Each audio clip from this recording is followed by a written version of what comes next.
Mr. Hakverdi, you're the special coordinator of transatlantic relations between Germany and the US, and you will be coordinating everything we heard from the German Chancellor, from US Secretary Rubio. What do you make of this? Was this a love letter, a Valentine's card here from the Munich Security Conference? I don't know about Valentine's Day. So we were putting particular emphasis on the speech, everybody, because of the speech of J.D. Vance last year. So obviously we all compare the two speeches, and yes, it was, of course, much milder in this tone and what we heard. But it also recognized what happened over the past year. So this J.D. Vance speech was a year ago, and the Chancellor, he referred to that speech in his speech today. So this was more or less an answer not only to the speech of J.D. Vance last year, what the Chancellor said, but also recognized what happened in between. So we had an election in Germany, we amended the constitution, we had challenges within the alliance concerning Greenland and others, but we were developing a lot and coming back, so to speak, for our security in Europe.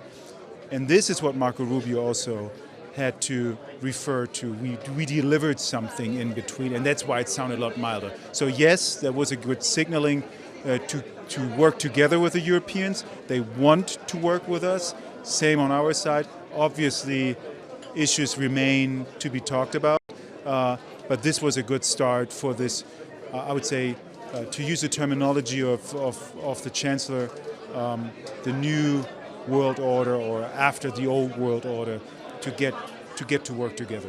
You're sounding incredibly diplomatic there, but at the same time the White House posted a Valentine's card which has a big heart with Greenland in it. And Greenland clearly was the turning point. That US claim to potentially take over Greenland, now that has been diffused, but the Europeans did change their tone, and we heard a German Chancellor being a lot more assertive in saying, the MAGA movement does not resonate with the Europeans. We don't want to go there. And on the other hand, we heard from Marco Rubio saying we're doing all of this because we care, but not going back on any of the demands towards the Europeans, not just on defense, but also in terms of values, migration, cooperation with far-right parties here in Europe. So has anything really changed here at the Munich Security Conference, or is it just different language that we've heard?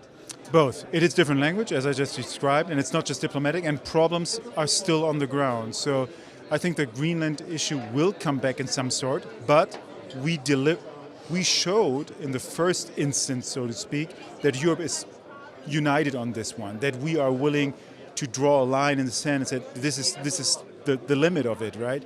And concerning the culture war that to be carried from the US to Munich here, which I would argue J.D. Vance attempted last year, the Chancellor was very clear about this as well. So yes, the issues remain the same, language has changed, but in the issues themselves, we are much clearer on the ground. I've never seen the Chancellor being that clear that we do not want this interference on questions of our democracy, our sovereignty for itself.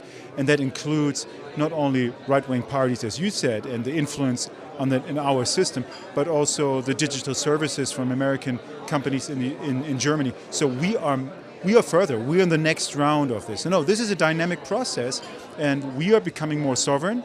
And in a worst case scenario, this will be the separation of North America and Europe. In a best case scenario, we're getting prepared for a future where we are a stronger, better partner that is more self-confident. And I think you could read that in the Chancellor's speech as well.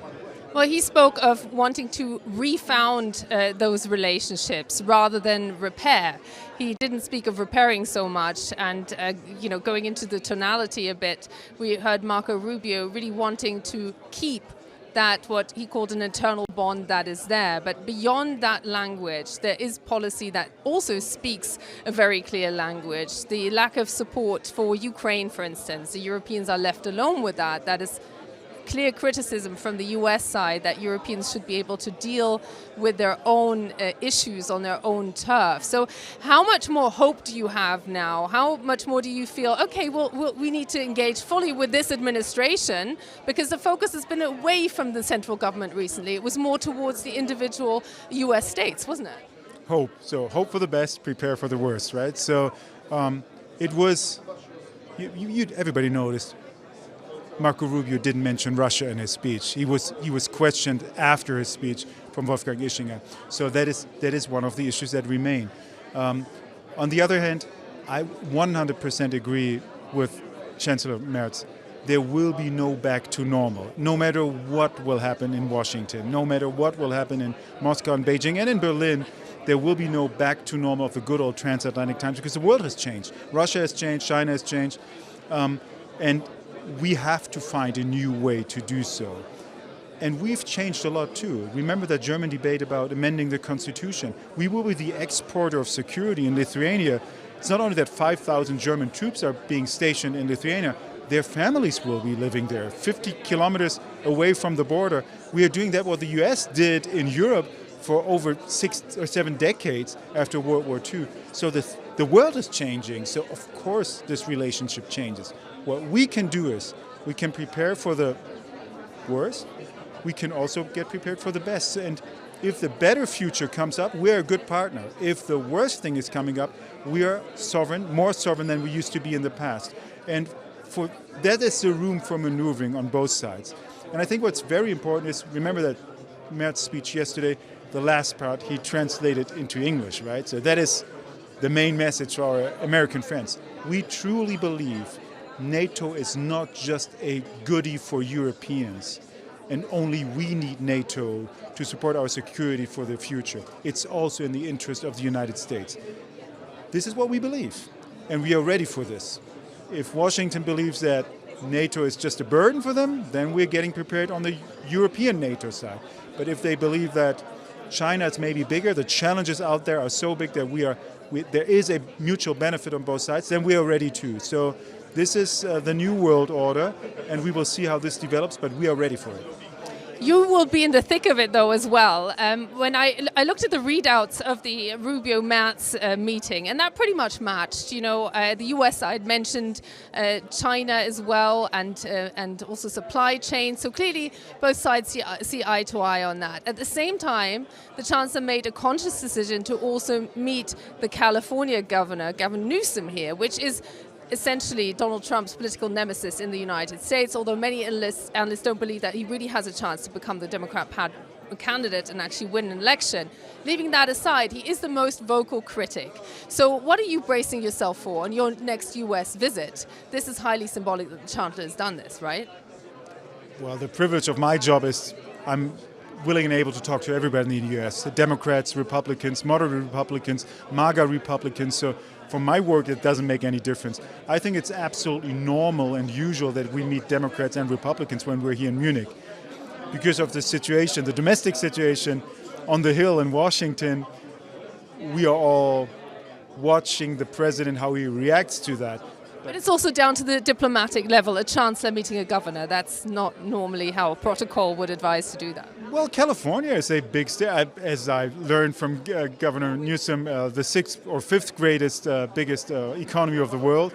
So no, that's okay to meet. And we have issues actually where California is very particular, special for us, right? In concerning cooperation and climate issues, because that is obviously in Washington not shared at this point. So this is not just being nice to the other side of the political spectrum in Washington. It is for practical reasons, and I think that should be very normal. It used to be pretty normal in the past, and it is now too. Again, that's also a sign of sovereignty on the German side. One last question. Are you going to give up on the whole idea of cooperation on climate? And how do you feel about the slightly positive message about the United Nations and international institutions that we heard from Marco Rubio, saying that they still have a role? What do you take from that? From that speech concerning international institutions, we will have to see. Don't take Marco Rubio literally. See what Mr. McCartney said. So the Carney speech basically also said, well, we need a new order of middle powers. Was that a supportive speech towards the United Nations? Well, we'll see, right? So there are dysfunctionalities in the United Nations. It has been around.